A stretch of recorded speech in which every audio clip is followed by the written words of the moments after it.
It was one of those crisp Saturday mornings when the light seemed to hang gently in the air, soft and forgiving. Laura had come to the little cafe she always went to, the one with the crooked tables and the scent of cinnamon that never quite left. She liked the quiet hum of it, the way she could sit by the window and watch the world move without being part of it. Her weeks were filled with work she actually enjoyed, though it never left much money to spare. Still, she liked the small rhythm of it, the feeling of being good at something, even if no one really noticed. But beneath that quiet satisfaction, a thought had started to settle, heavier with each month. What if this was it? What if she would always be alone? She didn't want to be lonely. She just didn't want to need anyone either. Laura took a sip of her coffee, lukewarm now, when the door opened, letting in a rush of cold air. The man who walked in looked like he'd come straight from a morning jog. Not unattractive, not handsome either. Something in between. Trained, but not too much. He looked real, she thought. When he accidentally brushed against her table, spilling a few drops of coffee, her irritation came sharp and fast. Seriously? She muttered under her breath. He looked at her, eyes soft and apologetic. "I'm so sorry," he said. "Can I do something to make it up to you?" "No," she said quickly, waving him off. But he didn't leave. Instead, he ordered another coffee and placed it in front of her.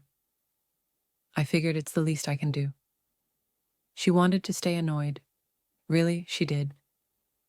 But there was something disarming about how he said it. He didn't sit right away, but after a moment, he did. Quietly, watching her, not in a strange way, just present. Her patience thinned. "Do you always stare at people like this?" He smiled, almost sadly. "Not usually. But you look like someone who's holding her breath." Laura blinked. "What's that supposed to mean?" He hesitated, then asked, very simply, "How are you?" The question hung there.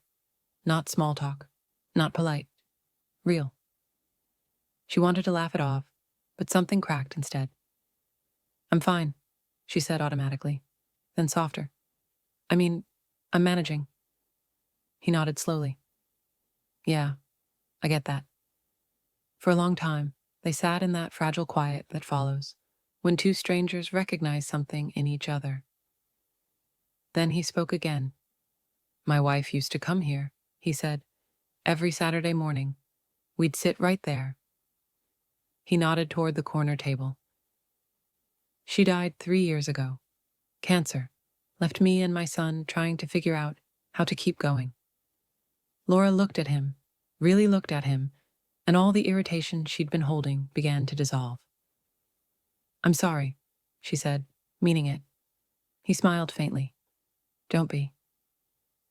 Some days I just like to sit where she used to sit. Makes it feel like she's still around somehow." Laura didn't know what to say, but for once, that felt okay. They sat there a while longer. Two people who hadn't planned on speaking, who didn't owe each other anything, and yet somehow both a little less alone. When she finally stood up to leave, he did too. He hesitated. "Do you want to take a walk?" "Just around the block." Laura looked at him, surprised by how natural it felt to nod. As they stepped outside, the winter sun caught the edge of her scarf, and for the first time in a long while, she didn't think about being alone. Not at all. They left the cafe together, the door swinging shut behind them, and somewhere in that simple motion, something new began.